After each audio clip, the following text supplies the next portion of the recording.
Ttt Throwdown! Well, this week we're in the UK at Unit 4 CrossFit Preston. This week, our demo athlete is Ryan Daly, and oh, there's some Noko in the background to fuel him for this workout. We announce a new throwdown right here on YouTube every Thursday at 1 p.m. Join our entire community to practice the skill of competing. Use the next 2 days to plan a strategy, grab some friends, and throw down on Saturday. This week's throwdown is a 15-minute AMRAP, 3, 6, 9, 12, and continue to climb the ladder of power cleans, toes to bar, and calories on the rower. I've brought some of my friends along to do it with me. Got my girlfriend Joanne, Frankie, Paige, and Nick. So this workout, the 3 movements are actually pretty good for me on their own: power clean, toes to bar, and rowing.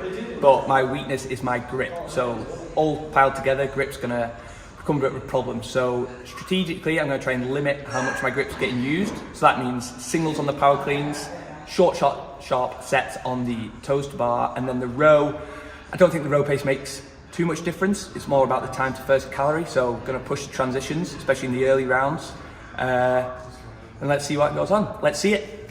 And we're off. I was didn't do waiting my for that. countdown. Did you want me to do the 3, 2, 1? I was hoping that you did, but you didn't. That's okay. That's okay. Man, I love it when there's a big group doing these. It's a lot of fun watching everyone suffer together. It's a lot more fun doing it like that, too. I agree. It holds me accountable to move fast, that's Yes. for sure. So the first couple rounds, and everyone that has experience in ascending ladder like this, go pretty fast, right? Like 3, 3, 3, 6, 6, 6 will feel comfortable. But as we all know, you got to pace those, because once you get deeper into this, it becomes a big bottleneck for the movements that you don't have, or the skills you don't have. Yeah, this one, too, is grip, grip, grip for all movements. And for 15 minutes, I think that's going to become a limitation for people. So starting, I don't know, with singles like this on power cleans might be a good idea, and planning some breaks early on.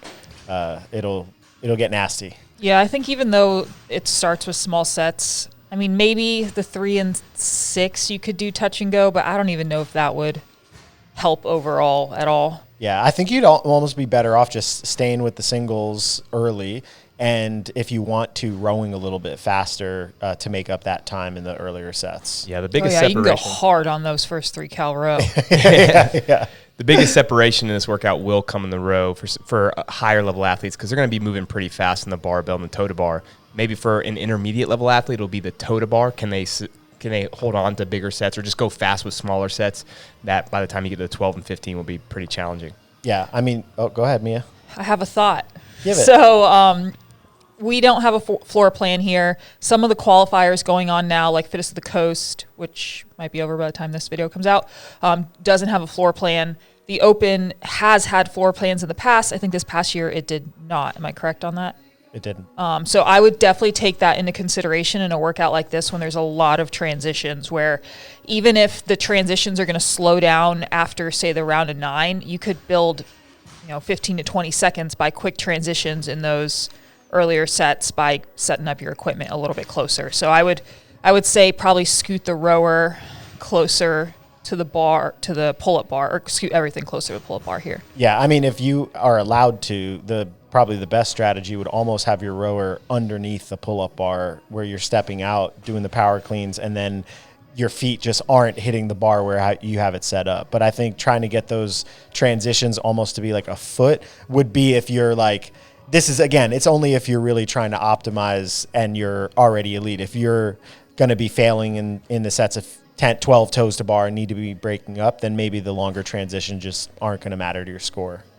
Yeah. As far as toe to bar go, Mia, for an intermediate athlete, let's say someone that can do maybe 10 to 12 unbroken, but they know that's going to be a bottleneck in this workout, how are you strategizing from round 3, the first round on? I would do 3s if that's your max capacity.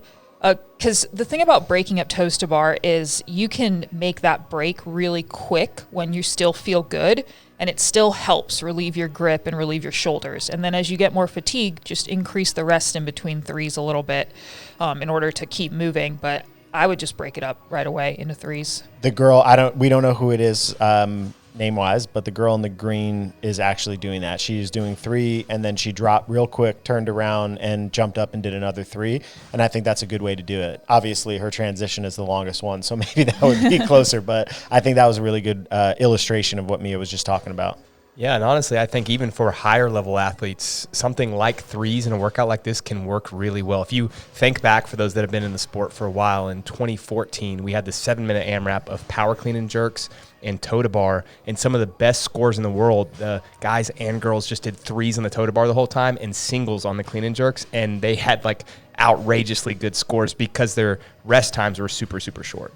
So something that I think will make a big difference in a workout like this is the double hand bar grab, where you're just bending over and putting both hands on the bar at the same time versus putting one hand on and then the other, which he just actually demoed both of those back to back. That was perfect. I think that makes a big difference. If this is a weight that you can cycle quickly and you don't really have to think about too much, your hands don't necessarily need to be perfect for every grab. I mean, you don't want to be too uneven, but it doesn't have to be so precise, and you can save a second per rep by just grabbing with both arms. So bend over, your hands are touching the bar at the same time, grabbing at the same time, Correct. as opposed to what you saw in that second rep that he demoed where it was right hand and then left hand. Yes, yes. We're in the round now of 12, and we're not even 5 minutes into the workout. So that just puts into perspective that people get pretty deep into this, and that means you'll get onto the rower and have a set of 21 or a set of 24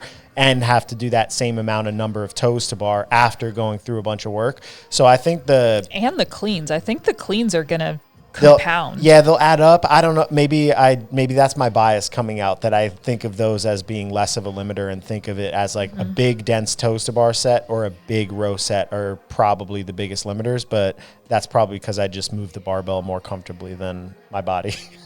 Yeah, I mean, that weight is going to be challenging for a lot of people that maybe aren't as strong as you, Max, but maybe for a higher level athlete, everyone's going to be cycling it with singles, and then the separation will be on the toe to bar or the row, to your point. Getting to your pace on the rower, I think, is also very important in this workout, making sure that you transition and within either 3 pulls, or I like to think like 6 seconds, because sometimes depending on what's blown up, I can't get there in 3 pulls, but if I can still do it in that amount of time, kind of nets about the same. That's going to be really important in this workout, because if you take 15 seconds to get to your pace and then you hold a 1200, you're really not holding a 1200. No, you're holding like 1,000. It's way slower that way. Yeah, we've done some just like basic tests, right, where we do, okay, I'm going to hold a 1200 for 60 seconds, and then I'm going to take 15 seconds to get at 1200 and hold that until the top of the minute, and it's a difference in 2 or 3 cals per minute, which is a lot in a workout like this. Yeah, it's a huge amount of time spent. The power cleans still look good for everyone, even those in the background. I think, again, going with singles makes a lot of sense in this. The one thing you want to avoid is the step back and then the longer rest time. So if you're going to do that, then what I would suggest is doing cluster sets. So I love talking about this, so those that have watched these have heard me say this, but maybe when you get to the deeper sets where you're doing 12 or 15, it's like I'm going to do 4 really fast, then step back and take my break. Another 4 really fast, then step back and take my break. It keeps you engaged, and it gives you those micro goals that you can go after throughout the workout. I just noticed something interesting from our second back demo athlete. He's holding the bar. Oh, he just stopped. But he did some touch and go. He did some touch and go, but he was holding the bar in his front rack in between for like a second or two.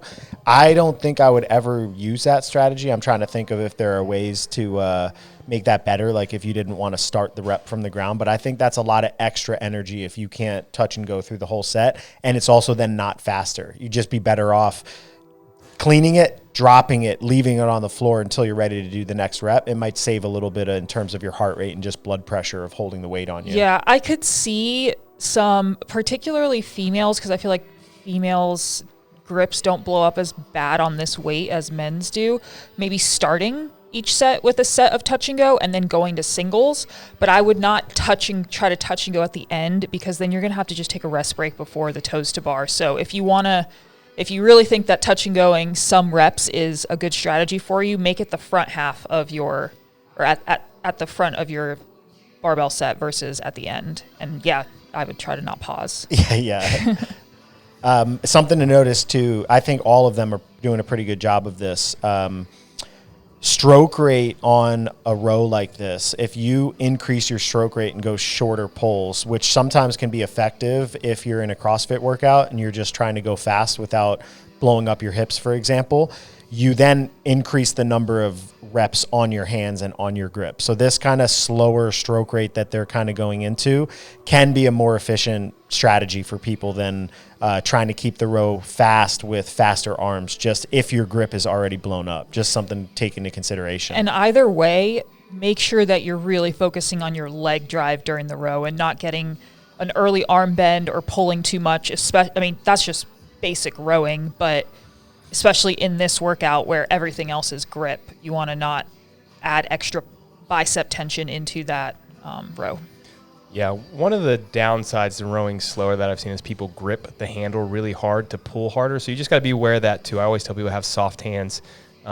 It's hard to do that when you're pulling hard, but kind of loosening it up, just feeling like you're not like, having a death grip on the handle. One of the things I want to point out is Ryan on that last set, we were talking about toe to bar and how to break those up, and we'll see it again when he gets back there, but he was doing sets of 6, and he did 6, and then he rested 16 seconds, and then 6 and rested almost 20 seconds. A better option for him, or anybody, I think, even if you have good toe to bar, like I said, maybe smaller sets where it's like 3, rest 4 seconds, 3, rest 4 seconds, and keep that because it's going to reduce your total rest time, and you're still moving fast on the toe to bar. And it'll probably make you row faster. Right. I'm counting or reps allow right you now. to row faster. He's 6 reps into his power clean Go and set. talk to Max. Sorry. I'm going to be the annoying older brother. It's like 15, 14, 13, 7, 8, He's doing 27. a good job of staying on the bar. I jinxed it. it. My God. So this can be a strategy, like I was saying in the last set. If you need a longer break, have a little micro goal. It's He's okay, I'm probably- going to do 5 fast and Yeah. then take that break. But He's you probably have to be cluster disciplined. setting, like you said, and I just ruined it. Sorry, Ryan. Yeah, let's see. Yeah, I mean, he is. Yep. Yeah. And that can be a really good strategy. The one, if you are going to cluster set, keep your feet underneath the barbell. So your toes are essentially always underneath the bar. And that also makes it easier, to Mia's point earlier, to grab it with both hands because you don't even have to look down at the barbell. You know that as you come down, what I do is I actually rub my thumbs along my legs as I come down, and I can always grab the bar in the same spot. Ooh, that's a good little hack you did there. You rub your thumbs. So essentially, as I you come let go down, of the bar, and then you rub your thumbs on my your thumbs legs. on both sides are going down my thighs, so they're in the same position every single time. Now, if you have bouncy plates, you're going to still have to look at the barbell because it can jump everywhere. Man, I'll just throw this out there. If you want to be a competitive CrossFitter and you're doing online qualifiers, you need to invest in non-bouncy plates. The dead plates are so it much makes easier. such a big difference. Okay, so that was the round of 18. He did 8, and then I think Great counting, Max. Yeah, thank you very much. You got it. I can still do arithmetic. I think he did 8 and then a set of like 5, and then he finished. So he broke it up into kind of 3 clusters. I was watching and I couldn't talk and count at the same time because I don't have that kind of brain. But Brandon was talking about dropping the bar and doing clusters. And he was doing like 3 or 4 little like mini steps in between. So if you can, it might be a little bit less technical or a little bit more sloppy, or might be grabbing the bar a little bit more forward of you. But I feel like if you can just not move your feet, drop the bar close down to you and just ride right back to it in a cluster, it's much more efficient to do that than trying to like get your feet in the perfect starting position every time when you're cycling a weight like this. So he's doing 18 toes to bar now, right? Yeah. So in, what was it? Is it open workout that was power clean toes to bar? Power clean and jerk toes to bar, 7-minute AMRAP. 7 minutes. And I feel like people there were getting into this set or the even 21s. deeper. So the toes to bar density is probably not quite as high as we have seen in other qualifiers, which might mean if you can push those a little bit more, as long as your row pace doesn't get too sacrificed from there. I could be.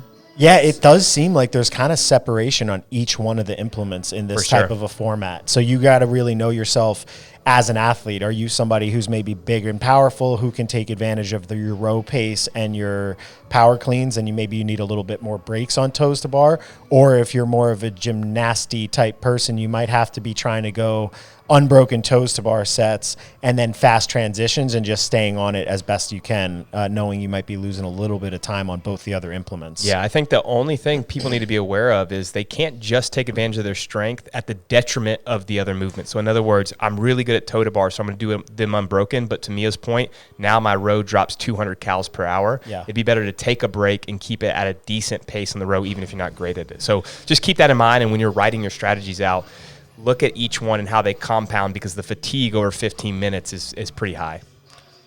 Do you think there's any warrant in, like, if you're in one of these sets, so he's going to have a finishing kick somewhere around now. He's got basically a minute 20 left. Oh, it's on the barbell. Yeah, but do you think there's any warrant maybe even slowing that row down so that you can get off and maybe touch, do some touching? All right, maybe he did that. Yeah, he read my mind from the past. I don't think you should slow down to kick. No? I feel like you just kick when it's time. All right, fair enough. That's spoken from a much better athlete. Yeah, I like that, but I have to plan my kicks. He is very fit. I like that he was self-aware. He knew where he was on the clock, and he took some risks there. He's still going really fast even when he went in the singles. So with a minute to 90 seconds left, that's probably when a kick should happen in a 15-minute Come on, get those hands back on the bar. Yeah. And this is a tough place to kick for sure. Nasty. This, like, But he is. He's touching doing going great. them. Yeah, this it is might really be worse solid. than a row, because a row, it's like it keeps you going. You know, like a kick, it hurts really bad, but the rower pulls you along. The barbell, you have to go pull it. Yeah. Yeah, this is a really solid kick, though. For sure. Definitely aware of the clock. 10 seconds. I should have been counting. I don't know if he's even going to finish the set. Way to go, Max. Yeah, I've had one job.